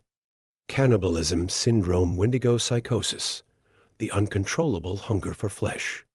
Imagine feeling an overwhelming, insatiable craving that gnaws at you from deep within, a hunger so powerful it feels as if it's consuming your very soul. It starts innocuously, maybe as an odd thought, a fleeting idea, but soon it grows, becoming irresistible. This isn't just a desire for food. It's a hunger for something far more disturbing, the flesh of another human being. This is Cannibalism Syndrome, or Wendigo psychosis, a rare and terrifying mental condition, rooted in cultural folklore and the uncontrollable urge to consume human flesh. The term Wendigo comes from the Algonquian-speaking Native American tribes, where it represents a mythical creature, a malevolent, cannibalistic being that preys on humans, driven by an insatiable hunger. The Wendigo psychosis is the psychological manifestation of this folklore, where an individual develops a compulsive desire to eat human flesh, often accompanied by delusions and hallucinations. Those who suffer from this condition may believe they are not only compelled to consume others, but that they must do so in order to survive or to rid themselves of an uncontrollable inner force. The syndrome is more than just a passing urge. It is often accompanied by a complete disconnect from reality. Individuals with Wendigo psychosis might feel a deep sense of guilt and shame for the thoughts they experience, but can feel utterly powerless to stop the urges. This psychological disorder often develops in situations of extreme stress or isolation, sometimes triggered by starvation, when the mind begins to break down and latch on to desperate solutions. It has been linked to cases of cannibalism during famines, survival situations, or cultural rituals, where the act of consuming human flesh was justified as a means of survival or as part of a twisted spiritual experience. As disturbing as it is, Wendigo psychosis is often described as delusional or psychotic behavior. In some cases, the affected person might be surrounded by people they care about and yet feel compelled to harm them or eat them in order to relieve their hunger. There is often a paranoia associated with the syndrome, where the person believes they must hunt others to stave off an internal demon or entity that controls their cravings. In extreme cases, the individual may actually engage in cannibalism, driven by an overpowering belief that eating human flesh is necessary for their survival or psychic release. Though rare in modern times, Wendigo psychosis is still discussed in psychiatric circles and remains a fascinating subject of study. It is often categorized as a psychotic disorder or delusional parasitosis, though its roots are deeply embedded in the lore of indigenous cultures. Treatment of the syndrome typically involves antipsychotic medication, psychotherapy, and careful monitoring of the individual to ensure they don't act on their urges. Many sufferers of Wendigo psychosis experience significant distress and trauma once they are able to recognize the reality of their actions, often leading to severe mental health crises. The idea of cannibalism is one of the most horrifying and taboo thoughts a person can have, yet Wendigo psychosis brings that fear into an individual's mind and soul, leaving them vulnerable to a grotesque and uncontrollable desire. The shame, guilt, and psychological torment of such a craving are unimaginable, yet this condition shows how the human mind, under extreme stress or mental illness, can warp reality and make a person believe they are compelled to commit acts of horror. The concept of the Wendigo, this ancient, cannibalistic spirit, reminds us of the deep, primal forces within the human psyche that can emerge under extreme conditions, where the boundaries between humanity and monstrosity blur into terrifying delusions. Pica Syndrome, the craving for non-food objects. Imagine walking through a room filled with everyday object, stones, dirt, broken glass, and suddenly, you feel an intense, irresistible urge to consume something that isn't food at all. It starts small. Perhaps you lick a pebble, or absent-mindedly bite on a piece of chalk. But then, it grows, and before you know it, you're eating dirt, rocks, or even pieces of glass. This is the strange, unsettling reality of Pica Syndrome, a condition that causes individuals to crave and ingest non-nutritive substances, things that are not meant to be eaten, but are consumed due to an overpowering compulsion. People with pica develop an abnormal desire to consume a variety of non-food items, such as dirt, geophagia, paint chips, hair, ice in some cases, though ice can be considered food in certain cultures, chalk, soap, or paper. The objects consumed can range from harmless to potentially dangerous, leading to serious health complications. The reasons behind this compulsive behavior are not entirely understood, but it is often linked to nutritional deficiencies, such as iron, zinc, or calcium deficiencies. In some cases, the craving for non-food items can also be attributed to psychological disorders, stress, or even pregnancy, where some pregnant women may crave substances like clay or dirt. While many people occasionally crave unusual things, those with pica find themselves unable to resist these urges. The syndrome is often considered a form of compulsive eating behavior, where the individual's impulses override their awareness of the risks involved in consuming such items. It can become a dangerous cycle, as ingesting non-food items can lead to poisoning, intestinal blockages, or even serious infections. Ingesting objects like glass, sharp metals, or plastic can cause immediate harm, often requiring medical intervention.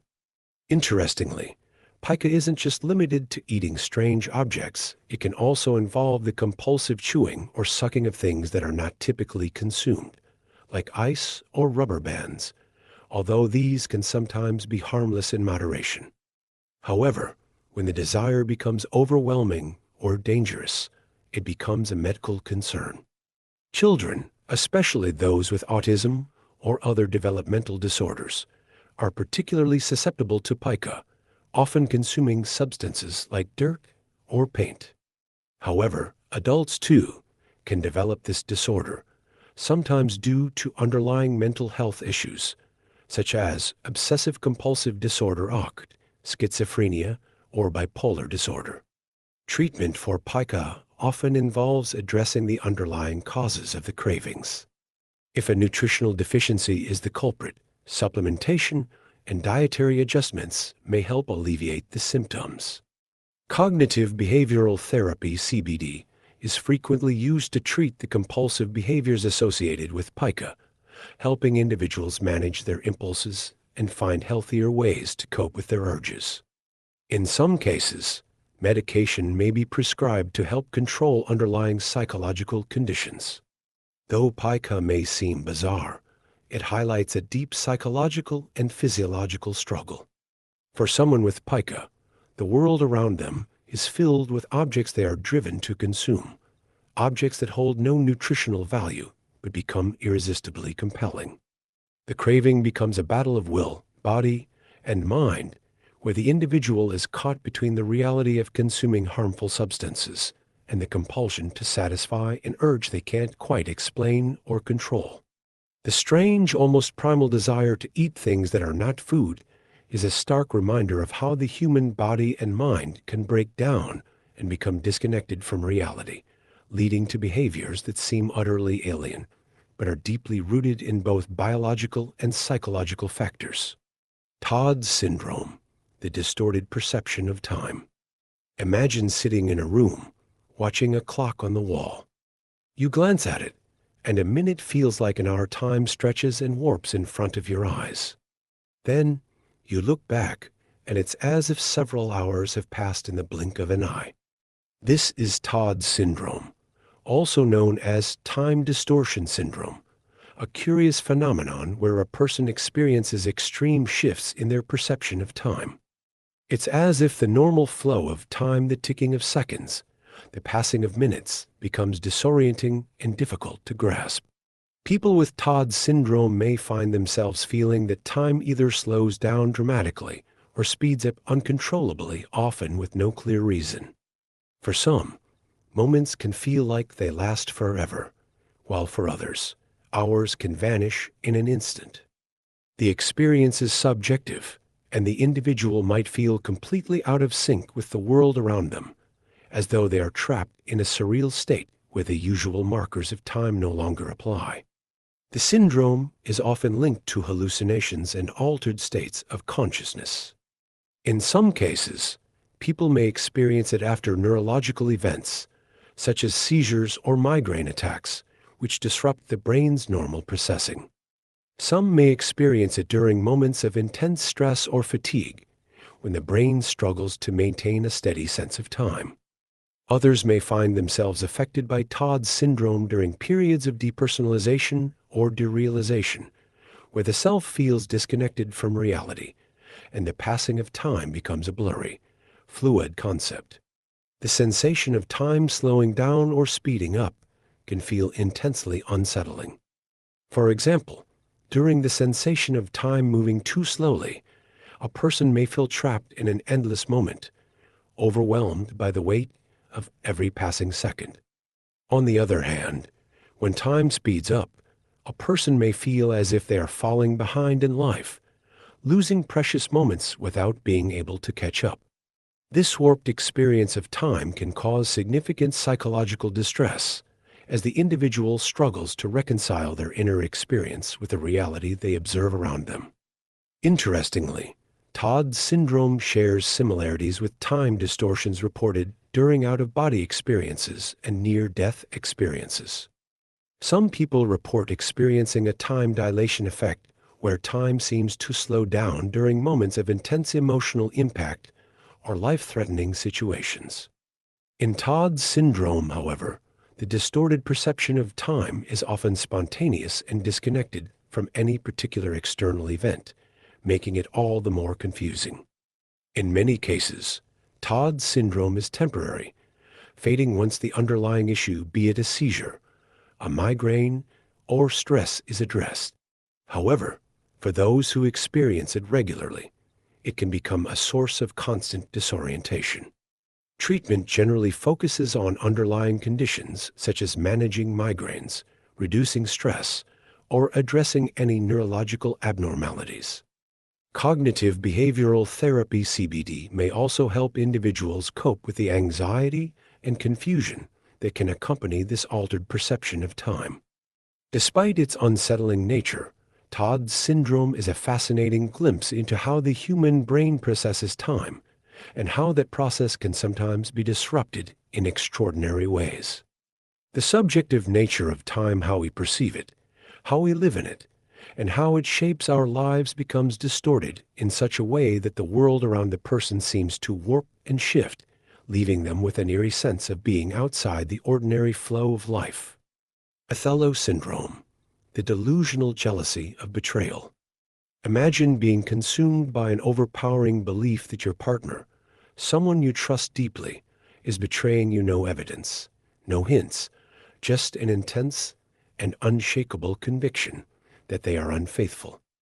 You scrutinize every word, every glance, every movement, looking for signs of deceit that aren't there. This is Othello Syndrome, a psychological disorder characterized by delusional jealousy the irrational and persistent belief that one's partner is cheating, even in the face of clear evidence to the contrary.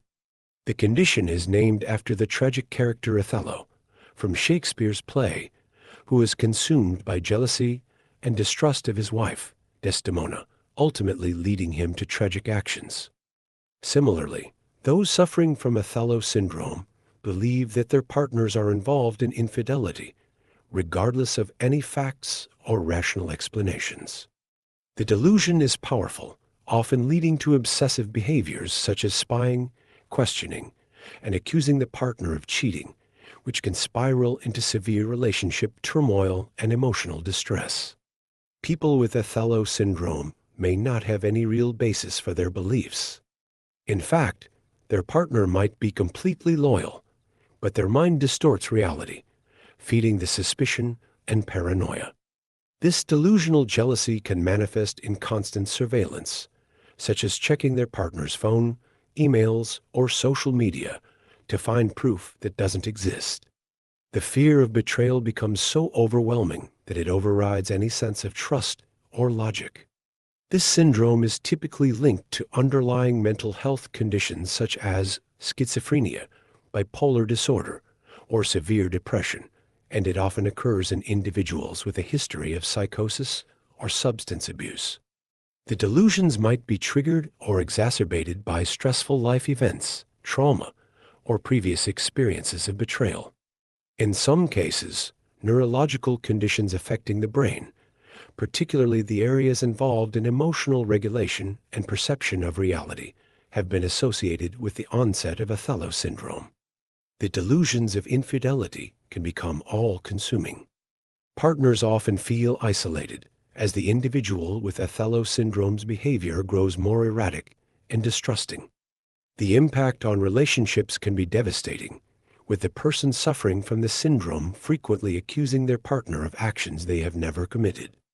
Emotional manipulation and control can also play a role, as the affected individual may try to dominate their partner through their jealous accusations. Othello Syndrome is a complex disorder, often requiring psychiatric treatment.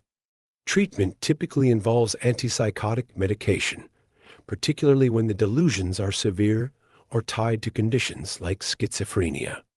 Therapy, especially cognitive behavioral therapy (CBT), can help the individual confront and challenge the irrational thoughts and beliefs that fuel the jealousy.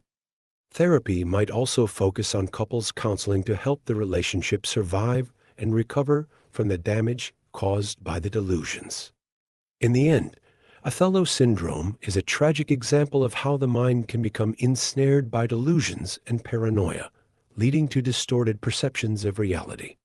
It serves as a reminder of how powerful the emotions of jealousy and insecurity can be when they become untethered from reason, and how they can destroy trust and love in a relationship, even when there's no betrayal to be found. The syndrome highlights the fragility of human emotion and how unchecked it can drive individuals to create their own, often devastating versions of reality. Dorian Gray Syndrome, the obsession with youth and the pursuit of perfection. Imagine looking into the mirror every day and seeing not the passage of time, but a perfect, ageless version of yourself staring back. The wrinkles, the lines, the subtle signs of aging, none of them exist. But with every passing year, the desire to remain youthful grows stronger, so much so that you find yourself repeatedly chasing a flawless exterior through a never-ending series of cosmetic procedures. This is the reality of Dorian Gray Syndrome, a psychological condition in which a person becomes obsessed with maintaining a youthful appearance, refusing to acknowledge the natural process of aging, and turning to plastic surgery as a means of staying forever young. Named after Oscar Wilde's iconic character, Dorian Gray, who fears aging and seeks to escape the natural decline of his body by using his portrait as a vessel for the ravages of time, Dorian Gray Syndrome reflects an unhealthy fixation on youth and beauty. In Wilde's story, Dorian's portrait ages and deteriorates while he himself remains forever youthful and unscarred, a metaphor for the dangerous consequences of denying the inevitable passage of time. Similarly, individuals with Dorian Gray syndrome see themselves as immune to aging, believing that cosmetic enhancements can stop time and preserve their youthful appearance indefinitely. People affected by this syndrome may undergo multiple surgeries from facelifts, Botox injections, and liposuction, to eyelid surgeries and even more extreme procedures, often in an attempt to reverse any signs of aging. The obsession becomes all-consuming, with individuals seeking out one surgery after another, always chasing perfection. They might focus on their skin texture, facial symmetry, or body shape, pushing the boundaries of what is deemed normal or natural in the quest for eternal youth. Self-image becomes entirely tied to appearance, and the person may feel anxious or depressed if they believe their looks are deteriorating or if their surgeries don't meet their expectations. At its core, Dorian Gray syndrome is a manifestation of deep insecurity. The person fears the loss of their attractiveness and the aging process, which is often tied to feelings of irrelevance or loss of value in society. In many cases, the person is afraid of mortality and believes that youth is the key to being loved, admired, or respected. The pressure to remain beautiful, often driven by media portrayals of youth and perfection, exacerbates this need to constantly improve one's appearance. Psychologically, the syndrome can be associated with a number of underlying conditions. It is often linked to body dysmorphic disorder (BD), where the person has an obsessive preoccupation with perceived flaws in their appearance, even if those flaws are non-existent or minor. It can also be tied to narcissistic personality disorder, where an individual has an inflated sense of self-importance and seeks external validation, or it may stem from low self-esteem and a deep fear of irrelevance or aging. The implications of Dorian Gray syndrome are significant. Excessive surgery can lead to physical complications, such as scarring, infections, or even irreversible damage to the face or body. Emotionally, individuals may feel trapped in a cycle of dissatisfaction, constantly seeking to fix something that may never be enough.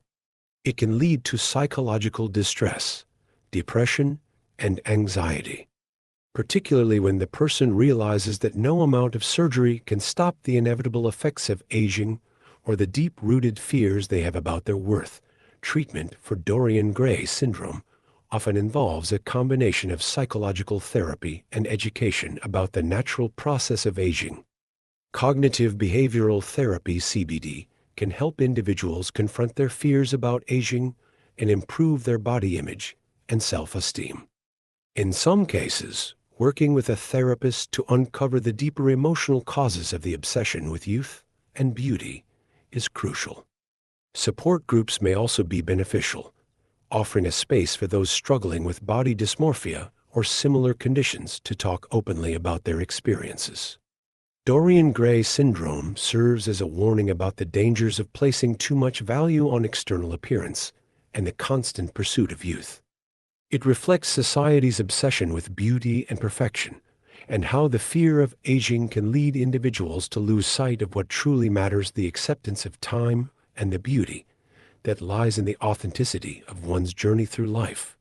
The story of Dorian Gray, both tragic and cautionary, highlights the psychological and emotional toll that comes with denying the natural process of aging and the deeper wounds we carry that can't be healed with surgery or superficial beauty.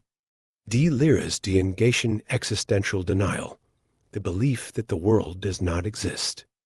Imagine waking up one day and, with every passing moment, becoming increasingly convinced that the world around you is nothing more than an illusion, that nothing you see, touch, or experience is real. People, places, and objects that once seemed tangible and concrete now feel distant, dreamlike, or non-existent. This is the essence of Délires de Négation, existential denial, a rare and unsettling psychological condition in which a person firmly believes that the external world, including other people and even their own body, does not exist. It is a profound detachment from reality, where the individual's mind denies the validity of everything in their environment. The name Délires de Négation comes from the French term for delusions of negation, and it encapsulates a state of complete disbelief in the existence of the world. Individuals suffering from this syndrome may experience an overwhelming sense of disconnection, feeling as though they are trapped in a dream, or that the world is an elaborate illusion created by their own mind. They may question whether anything truly exists, including their own body, and may even deny the presence of those closest to them. Perceptions of reality become so distorted that the person begins to reject the validity of everything they once took for granted. For some, this condition may manifest in extreme forms of derealization and depersonalization, where the person feels as though they are observing themselves from the outside, disconnected from their own experiences. In other cases, the person may develop a philosophical detachment, convinced that the world they experience is a mental construct or even that they have been living in an elaborate simulation. This type of delusion is not only deeply disorienting, but also profoundly lonely, as it isolates the individual from their sense of self and the people around them. Délires de Négation often occurs in the context of more severe mental health disorders, such as schizophrenia, severe depression, or bipolar disorder, and can also be triggered by intense stress, trauma, or the use of hallucinogenic substances. The experience of existential negation can also be a part of certain psychotic episodes, where the mind becomes completely detached from reality, unable to process the external world in a coherent way. The cognitive disconnect can lead to a profound sense of despair and confusion, as the person's perception of what is real becomes fractured. The delusion that the world does not exist can take many forms. Some individuals may believe that they are the only real being in the universe, and that everyone else is a mere figment of their imagination. Others may feel that the world has been created solely for them to experience, and that nothing outside their perception holds any real substance. In more extreme cases, people suffering from délires de négation may claim that life itself is meaningless or that they are trapped in a never-ending simulation, unable to escape. The psychological impact of this condition is severe, as the person struggles to navigate a world they can no longer trust. Relationships may disintegrate as the person perceives others as non-existent, and they may become increasingly withdrawn or isolated. The denial of the world's existence can lead to an inability to engage in basic life activities, eating, sleeping, working, and can lead to deep existential crisis. Treatment for délires de négation typically involves antipsychotic medication, especially if the delusions are associated with a broader psychiatric condition such as schizophrenia. Therapy, particularly cognitive behavioral therapy (CBT), can help the individual reconnect with reality and challenge the irrational beliefs that fuel the delusions. Grounding techniques and mindfulness practices are also helpful, as they encourage the individual to reconnect with the physical world and their senses, thus diminishing the intensity of the delusional thoughts. At its core, délires de négation highlights the fragility of reality and how the mind can become so overwhelmed by its own perceptions that it begins to reject the very world it exists within. It's a reminder of how deeply the mind can shape our experience of life, and how the denial of existence can unravel a person's sense of self and place in the world. For those who suffer from this delusion, the journey back to a grounded reality can be long and difficult, but with treatment, it is possible to rebuild a connection to the world that feels real again. Cotard's delusion, the walking ghost syndrome. Imagine waking up one day with the unshakable belief that you no longer exist. Your heart isn't beating. Your lungs aren't filling with air. Your blood has dried up. Your organs have rotted away.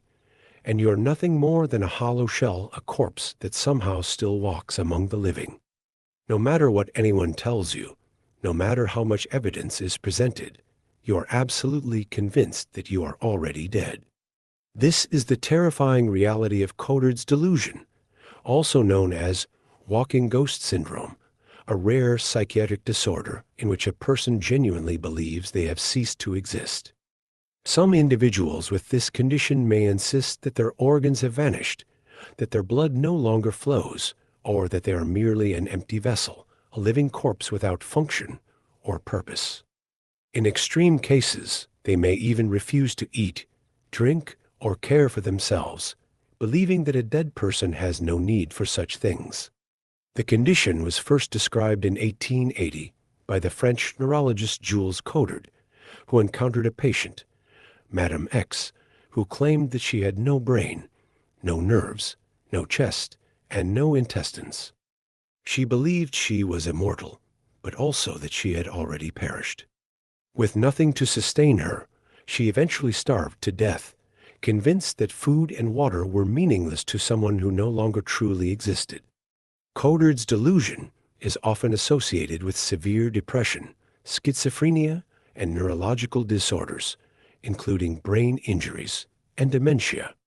Brain scans of individuals with this syndrome have shown abnormalities in the parietal and temporal lobes, which are responsible for self-awareness and perception of reality.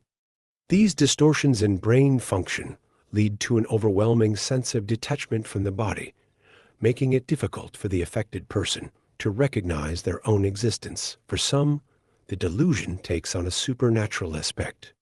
They may believe they are a ghost, a zombie, or even a cursed being, wandering aimlessly in a world that no longer acknowledges them.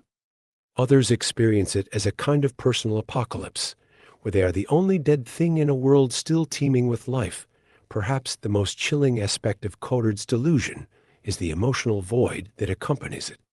Unlike typical anxiety-based delusions, where the sufferer might be panicked or distressed, many people with Cotard's experience a deep, cold indifference. They may calmly explain their non-existence as though it were an undeniable fact, unbothered by the implications of their supposed death. Treatment for Cotard's delusion is challenging, as the person's perception of reality is fundamentally altered. Traditional psychotherapy is often ineffective on its own, as the individual cannot simply be convinced that they are alive. Instead, a combination of antipsychotic and antidepressant medications, as well as electroconvulsive therapy has proven effective in many cases, helping the brain restore normal perception of existence. Cotard's delusion is a haunting glimpse into the fragile nature of human consciousness. It shows how the mind can betray itself, trapping a person in a nightmarish belief that life has already ended, even while their body still moves, breathes, and exists in the world. For those who experience it, reality itself becomes an unsolvable mystery, one where they are lost in the space between the living and the dead. Apotemnophilia body integrity identity disorder BIDE, the urge to amputate. Imagine waking up every day with the overwhelming feeling that a part of your body, a leg, an arm, a hand does not belong to you. It is there, physically attached, but it feels as foreign as if it were someone else's limb, an unnatural extension that you were never meant to have. The sight of it in the mirror fills you with discomfort, a gnawing sense of wrongness that will not fade. The only solution, the only way to finally feel whole, is to remove it.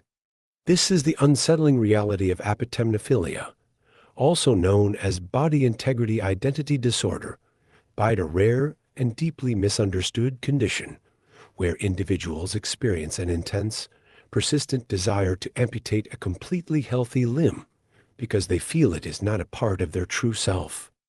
Unlike psychotic disorders, people with BIDE are fully aware that their thoughts are unusual, but the desire remains uncontrollable. Those affected by BIDE often describe their unwanted limb as something extra, something that should not be there. It's not just a casual thought, it's an all-consuming belief, a disconnect between the body and the mind, leading to overwhelming distress. Some compare the experience to gender dysphoria, where the body does not align with one's internal identity. For them, the missing limb is what would make them feel complete. Many people with BIDE go to extreme lengths to achieve their goal. Since most surgeons refuse to perform elective amputations on healthy limbs, Some individuals take drastic actions, self-inflicted injuries, frostbite, or even life-threatening accidents in the hopes of forcing a doctor to remove the limb. Others may seek underground surgeries, risking infection, disability, and even death.